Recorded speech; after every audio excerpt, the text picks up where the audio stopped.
ایمان کی پختگی کا راز کیا ہے؟ ایمان پختہ انسان کا کیسے ہوتا ہے؟ ایمان کو پختہ کرنے کا راز کیا ہے؟ آج کی جمعۃ المبارک کے اندر یہی موضوع ہوگا انشاءاللہ العزیز۔ اللہ رب العزت کی بارگاہ کے اندر دعا ہے کہ مولا کریم بندہ ناچیز کو حق اور سچ بولنے کی توفیق عظیم عطا فرمائے۔ محترم سامعین، اللہ رب العزت نے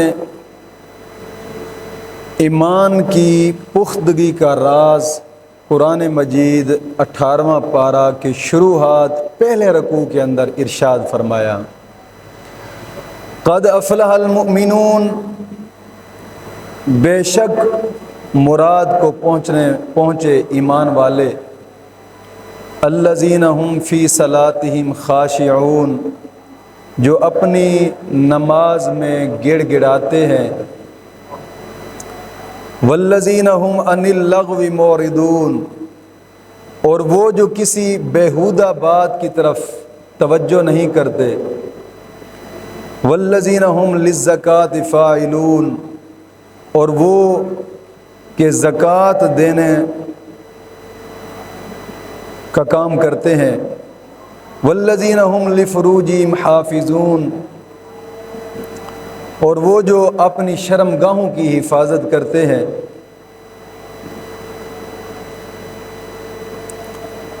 اللہ رب العزت نے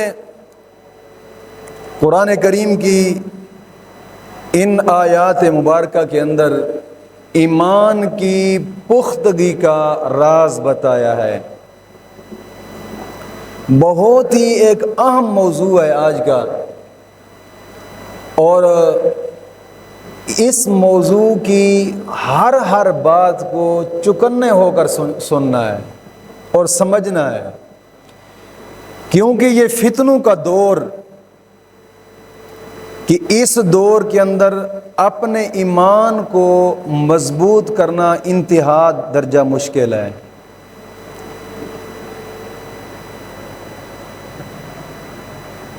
کیونکہ قرب قیامت کی نشانیاں ظاہری بات ہے، ظاہر ہیں، اور اس وقت ایمان کو پختہ کرنا انتہا درجہ مشکل ہے۔ لیکن ایک بات ضرور یاد رکھیے گا کہ مشکل اس کے لیے ہے کہ جو اس راستے کی طرف آنا نہیں چاہتا، جو آنا چاہتا ہے اس کے لیے کوئی مشکل نہیں ہے، کیونکہ مومن کے لیے ایمان پر چلنا بہت آسان ہوتا ہے، منافق کے لیے دشوار ہو جاتا ہے سیدھے راستے پر چلنا۔ اور ان آیات مبارکہ کے اترنے کی وجہ، شان نزول، پہلے اس پر تھوڑا سا غور کریں کہ ایمان کو پختہ کرنے والی 8 باتیں ہیں۔ میں ان 8 باتوں پر انشاءاللہ العزیز ان کی وضاحت کرتا ہوں، لیکن ان آیات کریمہ کا شان نزول سماعت فرما لیں کہ کفار مکہ، ان کے جو سردار تھے کفار مکہ کے، وہ آقا کریم صلی اللہ تعالی علیہ وسلم کے صحابہ پر قسم و قسم کی تانا زانیاں کرتے تھے، اور جب تانا زنی کرتے حضور کے صحابہ پر، اور کن کن الفاظوں سے کرتے، کبھی کہتے کہ مسلمان ناکام ہیں، ان کو تو پتہ بھی نہیں ہے کہ دنیا میں ترقی کیسے کی جاتی ہے، یہ رب کا قرآن کہتا ہے، مت کوئی سوچے کہ میں اپنی زبان سے کہہ رہا ہوں۔ مسلمانوں کو تو پتہ ہی نہیں ہے کہ جناب علی ترقی کیسے کی جاتی ہے، جس طرح کہ آج کل کے دور میں کہتے ہیں یار یہ تو اتنا سادہ، اس کو تو پتہ بھی نہیں ہے ترقی کیسے کی جاتی ہے، مولوی تو ہیں ہی سادے، ان کو تو پتہ ہی نہیں ہوتا ترقی کا راز کیا ہے۔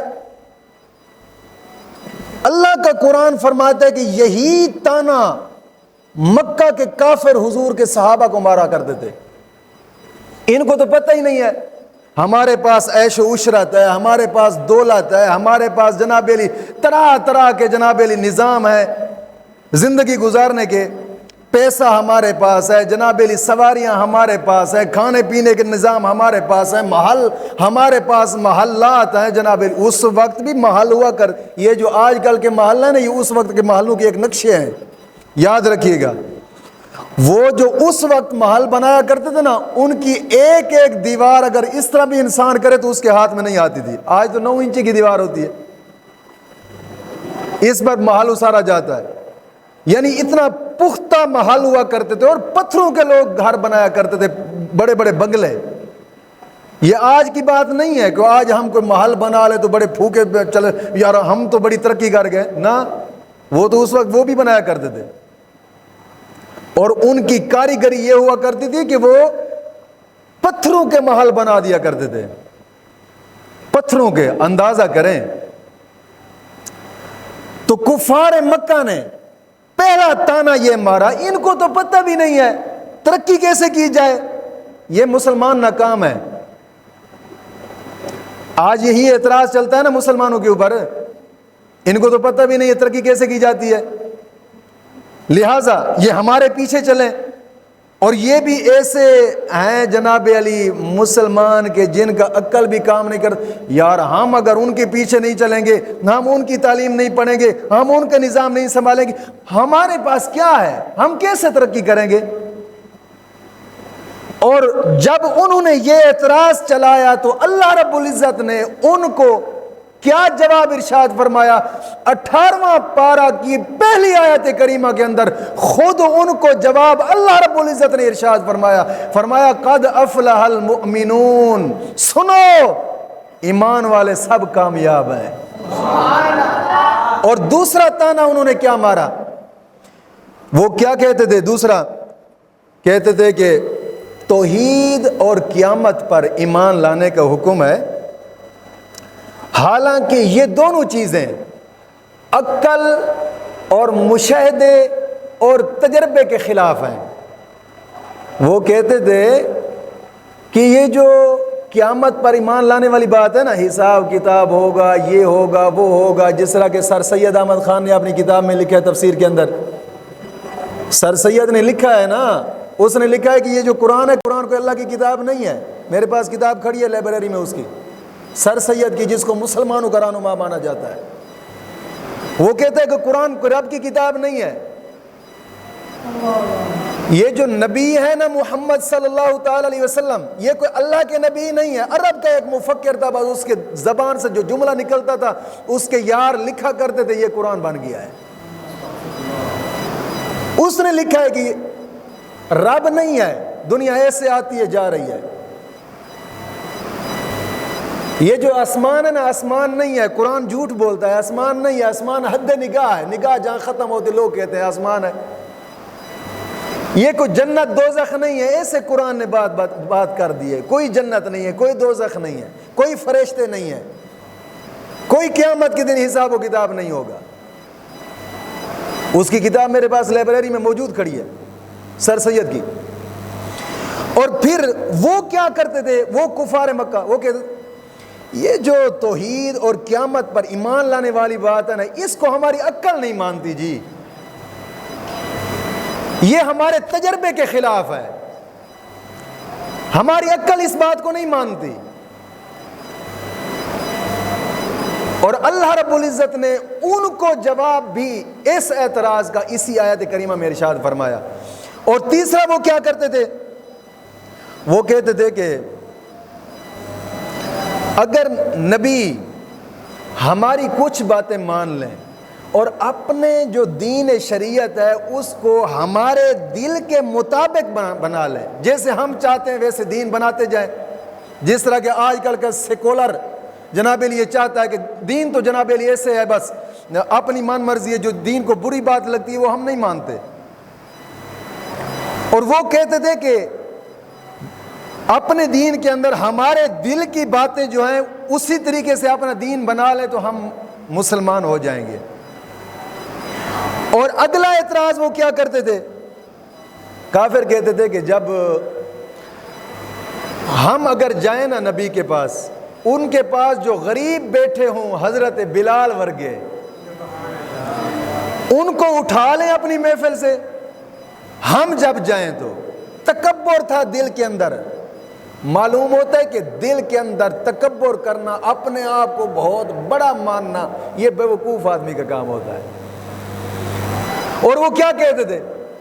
ہم جب جائیں تو غریبوں کو اٹھایا جائے. اور پھر پانچواں اعتراض وہ کیا کرتے تھے؟ کہتے تھے کہ وہ معجزہ دکھاؤ جو ہم کہتے ہیں. آپ نے چاند کو 2 ٹکڑے کیا ہے، ہم نے تو نہیں کہا. آپ نے ڈوبے سورج کو واپس موڑا ہے، ہم نے تو نہیں کہا. ہمارا دل اس کو نہیں مانتا. درختوں نے کلمہ پڑھا، ہمارا دل تو اس بات کو نہیں مانتا. پتھروں نے کلمہ پڑھا، ہمارا دل تو اس بات کو نہیں مانتا. جانوروں نے کلمے پڑھے، درود پاک پڑھے، ہمارا دل تو اس بات کو نہیں مانتا. آپ وہ معجزہ دکھائیں جو ہم چاہتے ہیں، جو ہم چاہتے ہیں وہ معجزہ دکھائیں. ان کے تمام اعتراضات کا جواب اللہ رب العزت نے ان آیات کریمہ میں بتایا کہ سنو، تم کہتے ہو کہ جناب علی مومن ناکام ہے، مسلمان جو ہے نا یہ ناکام ہے، نامراد ہے، ناکام ہے. ان تمام باتوں کا جواب اللہ رب العزت نے ارشاد فرمایا. اس سورت کی شروعات کے اندر رب تعالیٰ نے 9 یا 10 حصوں کے اندر اس سورت کو نازل فرمایا، اور پھر پہلی بار تقریباً 22 آیتیں نازل فرمائیں. کفار کے ان تمام اعتراضوں کے جواب کے اندر اللہ رب العزت نے ارشاد فرمایا قد افلح المؤمنون. تم کہتے ہو نا مسلمان ناکام ہے، میں رب کہہ رہا ہوں کہ جو کامیابی مسلمانوں کے پاس ہے وہ اور کسی کے پاس نہیں ہے. جی، وہ اور کسی کے پاس نہیں ہے. اور ایمان کی پختگی کا راز اور مسلمانوں کی کامیابی کا راز کیا ہے؟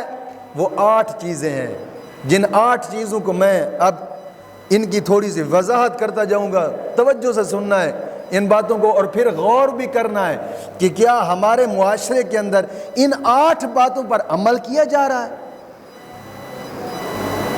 کیا اگر ان 8 باتوں پر عمل کیا جا رہا ہے تو پھر ہم ناکام کیوں ہیں بابا؟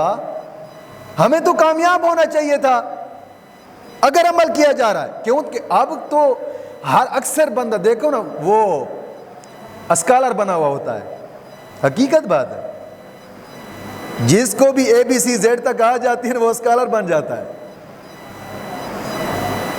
کیوں؟ وہ سمجھتا ہے بیچارہ کہ جو تعلیم میں نے پڑھ لی ہے نا یہ کہیں ہے نہیں. میں ایک مثال دیتا چلوں. ایک اندھا تھا، اندھا، اس نے اللہ رب العزت سے آنکھیں مانگی، مولا مجھے آنکھیں تو دے دے، مہربانی کر. اللہ رب العزت نے اسے آنکھیں عطا فرمائیں. جیسے ہی نظر عطا فرمائی نا تو اس نے دیکھا آگے مرغا کھڑا تھا. وہ مرغا، اس نے مرغے کو دیکھا ہی ہے، مولا کریم نے اس کی نظر پھر لے لی. پھر جب بھی وہ 4 آدمیوں کے پاس جا کر بیٹھے نا تو بندے بات کریں بھئی یار ہاتھی جو ہے نا وہ کمال جانور ہے، ہاتھی یہ کرتا ہے، ہاتھی وہ کرتا ہے، ہاتھی اس طرح کرتا ہے، ہاتھی اس طرح کرتا ہے. وہ کہا کرتا تھا کہ یار کیا ہاتھی مرغے جتنا ہوتا ہے؟ کیونکہ اس نے دیکھا ہی مرغا تھا. ان بیچاروں جو اسکالر بنے ہوئے ہیں ABC پڑھ کر FA BA MA تک، انہوں نے دیکھی ہی دنیاوی تعلیم ہے، دین کو دیکھا ہی نہیں ہے. اگر قرآن کو اس نظر سے دیکھتے جس نظر سے نبی کے صحابہ نے دیکھا ہے تو قرآن کے ہر لفظ کے اندر ان کو اپنی ایمان کی پختگی کا راز نظر آتا. کیونکہ انہوں نے دیکھا ہی وہ ABC والی نظر ہے، اور کچھ دیکھا نہیں تھا. تو اللہ رب العزت نے ایمان کی پختگی کا راز بتاتے ہوئے 8 چیزوں کو بیان فرمایا ہے. سب سے پہلی چیز اللہ اور اس کے رسول پر ایمان لانا. یہ پہلی چیز. مومن ہو اگر ایمان ہی نہیں ہے تو کچھ بھی نہیں ہے. جس کے پاس ایمان نہیں ہے وہ اگرچہ لاکھوں نمازیں پڑھتا رہے، لاکھوں نوافل پڑھتا رہے، لاکھوں واجبات ادا کرتا رہے، لاکھوں صدقے خیرات کرتا رہے، اس کا کسی کام کا نہیں ہے. اگر ایمان نہیں ہے اس کی کوئی عبادت قابل قبول نہیں ہے، بھلے لاکھوں وہ حج کر لے، وہ کسی قابل قبول نہیں ہے۔ ایمان پہلی شرط ہے، سب سے پہلی چیز۔ اور اللہ اور اس کے رسول پر ایمان لانا، اللہ پر ایمان کیسے لانا؟ دین پر چلنا، اور پھر اللہ رب العزت پر توکل اور یقین رکھنا، میرے رب کے دست قدرت میں ہے سب کچھ، بس نہ میری کوئی روزی بند کر سکتا ہے، نہ مجھے کوئی مار سکتا ہے۔ دین پر چلنا ہے، یہ ایمان کی پختگی کا راز بتا رہا ہوں۔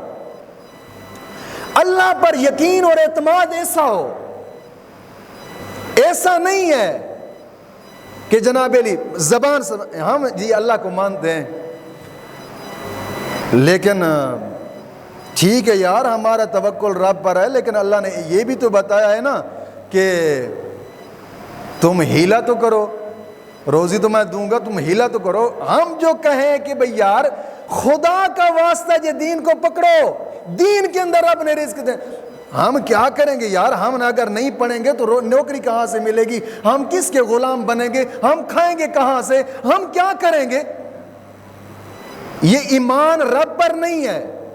اگر اللہ پر ایمان ہوتا تو کہتے ہم دین اسلام کو سینے سے لگاتے ہیں، جو رب جنگل میں رہنے والے گدڑوں کو رزق دیتا ہے وہ ہمیں بھی دے دے گا۔ گیدڑ کون سی نوکری کرتے ہیں بابا؟ کہاں کسی نے دیکھا ہے کبھی کھوتے کو ریڑھی لگائے ہوئے یا دکان بنائے ہوئے، کوئی سٹور لگائے ہوئے؟ کسی نے دیکھا ہے کتے کو کہیں جناب علی نوکری کرتے ہوئے کسی کی؟ آزاد ہاں ایک ہے، بزرگ فرماتے ہیں جس کے گلے میں رسا یا پٹا ہو نا، سمجھ لو وہ کسی کا غلام ضرور ہے۔ اب توجہ کرنا،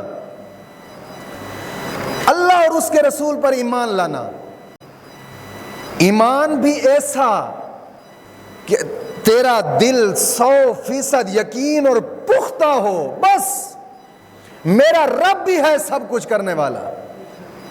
اور یاد رکھیے گا رزق انسان کو ایسے تلاش کرتا ہے جیسے موت تلاش کرتی ہے۔ تم لوہے کے بند پنجروں میں جا کر بیٹھو نا، موت وہاں بھی آ کر رہے گی اور رزق وہاں بھی پہنچے گا، کیونکہ موت اور رزق رب کے دست قدرت میں ہے، کبھی کوئی نہیں بند کر سکتا۔ اس لیے تو اللہ رب العزت کے پاک محبوب نے حضرت ابو ہریرہ سے فرمایا تھا کہ میرے ابو ہریرہ یار حق بولنا اور سچ بولنا، نہ کبھی کوئی رزق بند کر سکتا ہے اور نہ کبھی کوئی موت دے سکتا ہے، اور یہ دو چیزیں اس رب کے دست قدرت میں ہیں۔ بس اللہ اور اس کے رسول پر ایمان لانا پہلی چیز، اور دوسری چیز خشوع اور خضوع سے نماز ادا کرنا۔ خشوع اور خضوع کس سے کہا جاتا ہے؟ ہم تو نماز پڑھتے ہیں نا، یہاں اللہ اکبر کہتے ہیں، حساب کتاب دکانوں کا ہو رہا ہوتا ہے، حقیقت بات ہے، کھڑے نماز میں ہوتے ہیں، سجدے میں جائیں، کھیتوں میں ہمارا خیال گیا ہوا ہوتا ہے، کیونکہ آقا کریم صلی اللہ علیہ وسلم نے فرمایا کہ شیطان جب اذان دی جاتی ہے نا، اذان جہاں اذان دی جاتی ہے، اذان دینے والا پیسے کی خاطر اذان دینے والا نہ ہو، خالصتاً اللہ رسول کے دین کی خاطر اذان دینے والا ہو، وہ جب اذان دیتا ہے، اور یاد رکھیے گا اذان دینے کے لیے شرائط مکمل ہوں، داڑھی منڈے شخص کی اذان نہیں ہوتی، یاد رکھیے گا، جو داڑھی کاٹتا ہے اس کی اذان بھی نہیں ہوتی۔ علماء فرماتے ہیں واجب الیادہ اذان ہے، دوبارہ اذان دی جائے، کہیں کوئی حکمت عملی ہوتی ہے اور بات ہوتی ہے۔ توجہ کرنا ہے اس مسئلے پر، خالصتاً رب کی رضا کے لیے اذان دینے والا ہو، شریعت پر مکمل چلنے والا ہو، وہ بندہ جب اذان دیتا ہے تو شیطان اس کی اذان کی آواز سن کر 36 کلومیٹر دور نس جاتا ہے، جہاں تک اذان کی آواز پہنچتی ہے۔ پھر جناب علی، کیونکہ حضور نے حدیث پاک میں فرمایا مدینہ سے روحا، اور مدینہ سے روحا کا سفر 36 کلومیٹر، میں نے اس لیے 36 کلومیٹر بتایا۔ اذان کی آواز جہاں جہاں تک پہنچتی ہے شیطان دور بھاگ جاتا ہے، اور پھر جب اذان ختم ہوتی ہے قریب آ جاتا ہے، پھر جب تکبیر کہی جاتی ہے بھاگ جاتا ہے، پھر جب تکبیر ختم ہوتی ہے پھر آ جاتا ہے۔ نمازی کے دل میں آ کر وسوسے ڈالتا ہے اور پھر کبھی تو اس کے خیالات کو فصلوں میں لے جاتا ہے، کبھی اس کے خیالات کو دکانوں میں لے جاتا ہے، کبھی اس کے خیالات کو اپنی مشینری کی طرف لے جاتا ہے، وہ کیا ہوگا، یہ کیا ہوگا، اس طرح کروں گا، میں کاروبار کروں گا، ایسا کر دوں گا، یہ کر دوں گا، وہ کر دوں گا، سارا یہ سارے خیالات لاتا ہے۔ اور خشوع اور خضوع یہ ہے کہ حضرت علی کی طرح جب ایڑی کے اندر تیر لگا نا، لوگوں نے کہا نکال لیتے ہیں، آپ نے فرمایا ابھی نہ نکالو، جب میں نماز پڑھوں پھر کھینچ لینا، مجھے درد محسوس نہیں ہوگا۔ کیوں؟ جب نماز پڑھوں گا میرا دل دماغ ضمیر اپنے رب کی بارگاہ میں ہوگا۔ یہ ہے خشوع خضوع۔ پتہ چلے حضرت امام زین العابدین رضی اللہ تعالیٰ عنہ، آپ نماز پڑھ رہے تھے، گھر کے اندر نماز پڑھ رہے تھے، اور نماز پڑھتے ہی گھر کو آگ لگ گئی۔ غلام چیختے چلاتے رہے، حضور گھر کو آگ لگی، حضور گھر کو آگ لگی۔ آپ نماز پڑھتے رہے، جس کمرے میں نماز پڑھ رہے تھے وہ کمرہ بھی جل گیا، لیکن آپ کا مصلی قائم رہا۔ آپ نماز پڑھتے رہے، جب نماز سے فارغ ہوئے گھر جل گیا تھا۔ غلاموں نے بتایا حضور خیر ہے، گھر جل رہا تھا، ہم آپ کو آوازیں دیتے رہے۔ آپ نے فرمایا یار تم آوازیں دیتے رہے، میرا کان یہاں نہیں تھے، میں تو اپنے رب کی بارگاہ میں کھڑا تھا، گھر جل گیا پتہ بھی نہ چلا۔ یہ ہے نماز کے اندر خشوع خضوع، کسی چیز کا معلوم نہ ہو۔ اور دعا ہے کہ مولا کریم یہ خشوع خضوع ہمیں بھی عطا فرمائے، ہماری بھی نمازیں ایسی ہونی چاہیے۔ نماز کو خشوع خضوع کے ساتھ ادا کرنا ایمان کی پختگی کا دوسرا راز، مسلمانوں کی کامیابی کا دوسرا راز۔ اب توجہ کرنا۔ اور تیسرا راز کیا ہے؟ اللہ رب العزت نے اس کو قرآن کریم کے اندر فرمایا والذین هم عن اللغو معرضون۔ مسلمانوں کی ایمان کی پختگی کا راز، مسلمانوں کی کامیابی کا تیسرا راز یہ ہے، یہ لغو کاموں سے دور رہے۔ لغو کام، لغو باتیں، لغو کسے کہا جاتا ہے؟ فضول، جو کام کسی کھاتے کا نہیں ہے اس سے دور رہنا۔ یہ یاد رکھیے گا، کھاتے کئی طرح کے ہوتے ہیں، ضرورت کئی طرح کے۔ آپ تو لوگ یار ہم ڈرامہ نہ دیکھیں تو ٹائم پاس کیسے ہوگا؟ ڈرامہ دیکھنا لہٰذا ہماری ضرورت ہے، فلمیں دیکھنا لہٰذا ہماری ضرورت ہے، بازاروں میں گھومنا پھرنا لہٰذا ہماری ضرورت ہے، دوستوں کے ساتھ گپ شپ لگانا ٹائم پاس کرنے کے لیے جی ہماری ضرورت ہے۔ یہ سب لغو کام ہے، فضول۔ اللہ رب العزت کے پاک محبوب نے فرمایا کہ مومن لغو باتوں سے اس وقت بچ سکتا ہے جب صرف دو کام کرے۔ وہ دو کام کون سے؟ اگر کوئی ضروری کام ہے دنیا کا، مثال کے طور پر تجارت کرنا یا کمانا یا گھر کا کوئی خاص کام کرنا، ایک یہ کام کرے، دوسرا اللہ رب العزت کی بارگاہ میں جھکا رہے یا اپنی زبان کو اس کے ذکر سے تر رکھے۔ فرمایا کہ مومن جب یہ دو کام کرے گا پھر لغویات و فضول ہر بات سے بچ سکتا ہے، ہر فضول کام سے بچ سکتا ہے۔ اب توجہ کرنا، کئی لوگ یہ بھی کہتے ہیں یار اب تو بس پھر مولوی بن جائیں، بس سارا دن مسجد میں رہیں۔ نہ یار، کس نے کہا ہے کہ تم ہر وقت مسجد میں رہو؟ نبی کے صحابہ بھی تو ہر وقت مسجد میں نہیں رہا کرتے تھے، دنیا کا کام بھی ہوتا تھا، دین کا کام بھی چلتا رہتا تھا، جہاد بھی کرتے تھے۔ تمہارے پاس تو جہاد ہی نہیں ہے جی، دنیا کے کام بھی ہوتے ہیں، کھیتی باڑی ہے یہ بھی ہوتا رہتا ہے، کھیتی باڑی انسان کرتا رہتا ہے، زبان سے اللہ کا ذکر کرتا رہے۔ لغو بات سے بچنے کے کئی طریقے ہوتے ہیں لیکن بچنا چاہیے۔ اب یاد رکھیے گا اللہ اور اس کے رسول پر ہمارا بھی مکمل طور پہ ایمان نہیں ہے۔ دوسری، خشوع اور خضوع کے ساتھ نمازیں ہمارے پاس نہیں ہے۔ تیسرا، لغو کاموں سے، فضول کاموں سے ہم نہیں بچتے، پھر ایمان کیسے پختہ ہوں گے؟ اب چوتھا راز ایمان کی پختگی کا، اب توجہ کرنا، وہ ہے زکوٰۃ ادا کرنا، اپنے مال سے زکوٰۃ ادا کرنا۔ اور یہ زکوٰۃ میں دیکھ رہا ہوں، حقیقت بات ہے، مجھے تیسرا سال یا اسی جگہ پہ شروع ہو گیا، تیسرا سال، میں نے اس پورے علاقے میں کسی آدمی کو نہیں دیکھا کہ اس نے اپنی فصل سے زکوٰۃ نکالی ہو، کیونکہ فصل سے زکوٰۃ نکالنے کا طریقہ کار یہ ہوتا ہے، جو بھی فصل ہوئی ہے مکمل فصل سے پہلے زکوٰۃ نکالی جائے، اس کے بعد مزیرے کو دیا جائے، ٹریکٹر کا خرچہ نکالا جائے، پھر جو اپنے خرچ اخراجات ہے وہ نکالے جائے، اس پوری فصل سے پہلے زکوٰۃ عشر ادا کیا جاتا ہے۔ یہاں پہ کیا کام ہوتا ہے؟ یار ہم نے تو 2 بورے بھر کر گھر رکھے ہیں، مانگنے والے آتے ہیں یار، ان کو ہم دیتے رہتے ہیں۔ کیا مولوی صاحب ایسے زکوٰۃ ادا نہیں ہوتی؟ سیدھی بات بتائی جائے، بابا اس سے کیسے زکوٰۃ ادا ہوتی ہے؟ خیال کر یار، مولوی صاحب صرف نا بس اپنے کھانے کے لیے زکوٰۃ کا درس دیتا ہے۔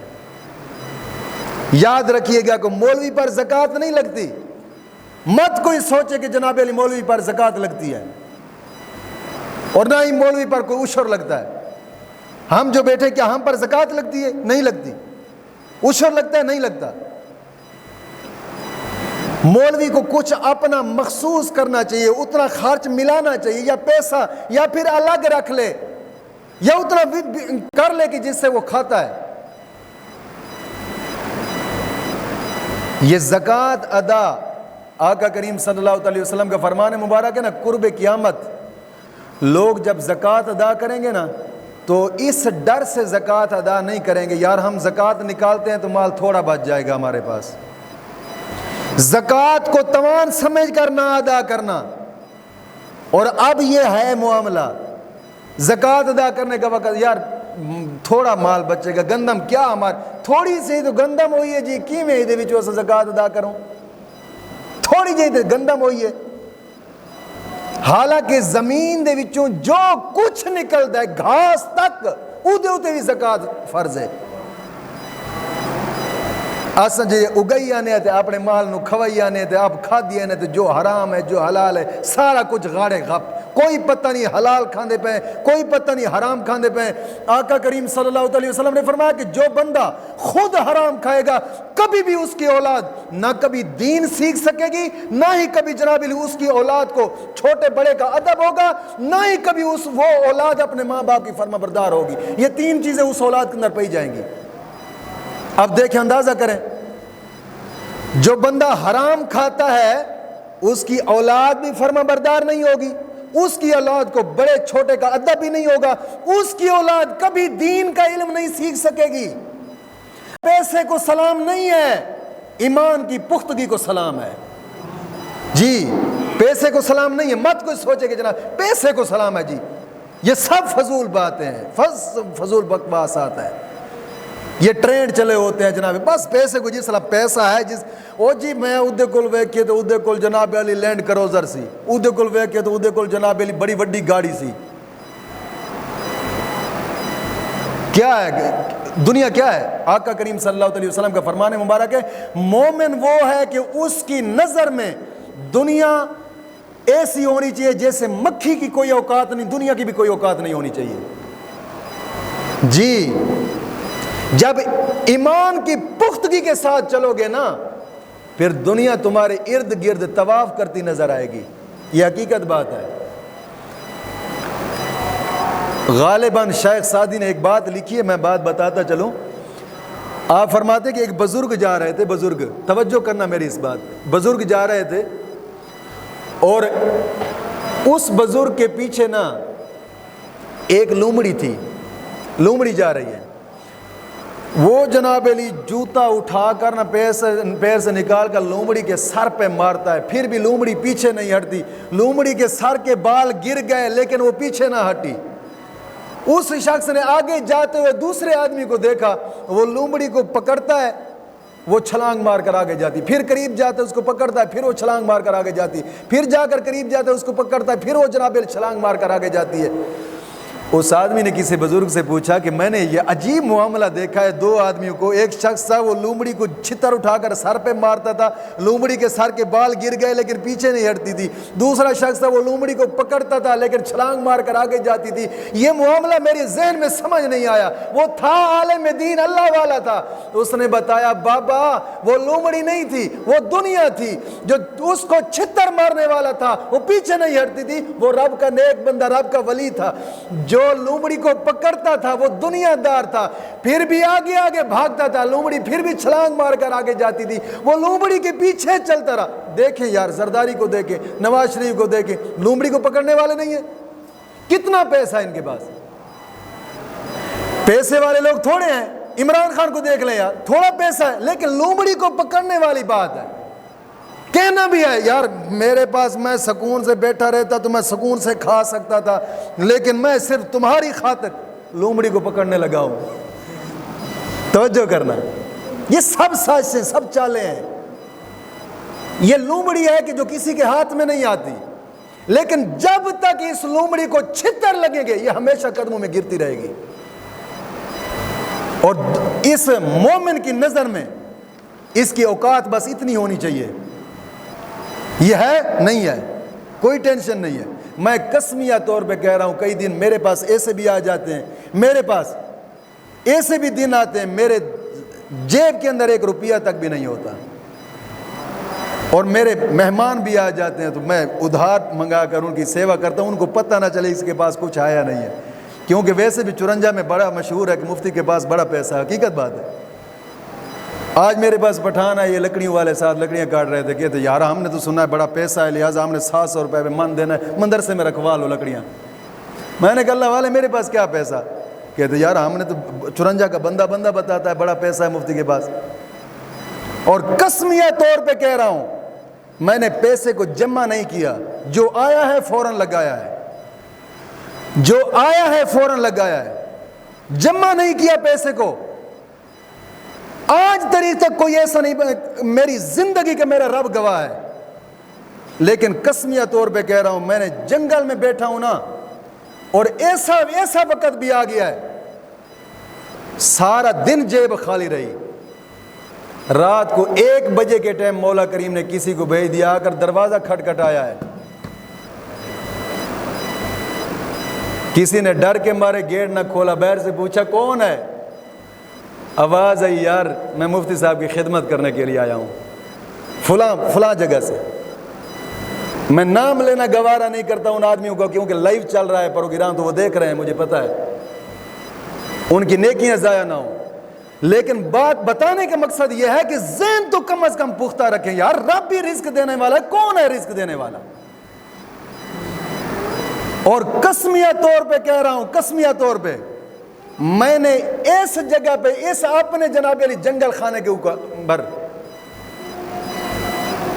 میں نے وزیروں کے مشیروں کو جھکتے نہ دیکھا یہاں پہ،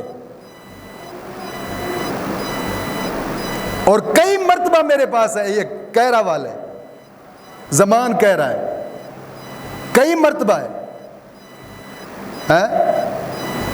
بات یہ ہے کہ کیا ہے، حالانکہ جب وہ اتنے بڑے ایم پی اے تھے، میرے دروازے پہ آ کر کھڑے تھے اپنے کام کے لیے، میرے جیب میں روپیہ اس وقت بھی نہیں تھا کہ ان کی میں خدمت کرتا، مدرسے کا پانی پلایا ہے، درویشوں کا طریقہ کار یہی ہوتا ہے، اور مدرسے کی دال کھلائی ہے، لنگر ہے چشتیہ جو چل رہا ہے، ٹھیک ہے، سادہ لنگر ہوتا ہے۔ بات کرنے کا مقصد یہ ہے کہ ذہن، تمہاری نظر کے اندر دنیا کی اوقات نہیں ہونی چاہیے، پھر دنیا کو جھکتا دیکھے۔ 2 دن گزرے ہیں، میرے پاس کوئی جناب علی ڈی ایس پی آیا ننکانے کا، چرنجا میں شور و شرابہ مچ گیا، مفتی پر رٹ ہو گئی ہے مفتی پر رٹ ہو گئی ہے جی، حالانکہ کام وہ اپنا آیا ہوا تھا ڈی ایس پی، اور ٹائم میں نے اس کو خود نہیں دیا، ڈی ایس پی تھا ننکانے کا، میں نے اسے کہا آج ٹائم نہیں ہے، سوموار والے دن آ جانا، منتیں ترلے کرتا رہا، ٹائم نہیں دیا۔ کیا میں بھوکا مر گیا ہوں؟ اور میں قسمیہ طور پہ کہہ رہا ہوں کہ جس ذات کی خاطر کام کر رہا ہوں نا، وہ ہمیں کبھی بھی لاوارثہ نہیں چھوڑے گا، یہ میرا پختہ ایمان ہے، کبھی بھی لاوارثہ نہیں چھوڑے گا۔ یار دنیا کی کوئی وقت نہیں ہے، ایمان کو ایمان کی پختگی کا راز اگلا سمجھیں، ٹائم زیادہ ہو جائے گا، زکوٰۃ ادا کرنا۔ اب زکوٰۃ ہمارے اندر بھی کوئی ادا نہیں کرتا، ایمان کیسے پختہ ہوگا؟ اچھا، پانچواں راز ایمان کی پختگی کا، شرم گاہوں کی حفاظت کرنا، زنا خوری سے بچنا، شرم گاہوں کی حفاظت کرنا۔ آقا کریم صلی اللہ علیہ وسلم نے فرمایا کہ میرے امتیوں میں سے جو بندہ مجھے اپنی شرم گاہ کی حفاظت کی ضمانت دے گا، میں محمد اس کو جنت کی ضمانت دیتا ہوں۔ شرم گاہ کی حفاظت یہ ایمان کو پختہ کرتی ہے، ایمان کو پختہ کرتی ہے۔ ایمان کی پختگی کا راز یہی جناب علی شرمگاہ کی حفاظت ہے۔ اور میں شارٹ کٹ کرتا ہوں کیونکہ ٹائم اوپر ہونے لگا ہے، میرا ٹائم زیادہ نہیں بڑھاتا تاکہ 8 چیزیں مکمل بتا سکوں۔ چھٹی چیز کیا ہے؟ امانت میں خیانت نہ کرنا۔ اور 7ویں کیا چیز ہے؟ عہد و پیمان مکمل کرنا۔ اور 8ویں چیز کیا ہے؟ نماز کی پابندی کرنا۔ یار نماز کی پابندی ہمارے اندر نہیں ہے، حالانکہ آقا کریم صلی اللہ علیہ وسلم نے فرمایا الصلاۃ معراج المومنین، نماز مومن کی معراج ہے۔ نبیوں کو معراج رب عرش پہ کراتا ہے، مومن کی معراج زمین پہ کھڑے ہو کر ہے، اور پھر بھی یہ معراج نہیں کرنا چاہتا۔ اور آقا کریم صلی اللہ علیہ وسلم نے ایک حدیث پاک میں فرمایا نماز میری آنکھوں کی ٹھنڈک ہے۔ یار یہ بھی کوئی غلام ہے جو اپنے نبی کی آنکھوں کو ٹھنڈک نہیں پہنچاتا؟ یہ مسلمان ہے۔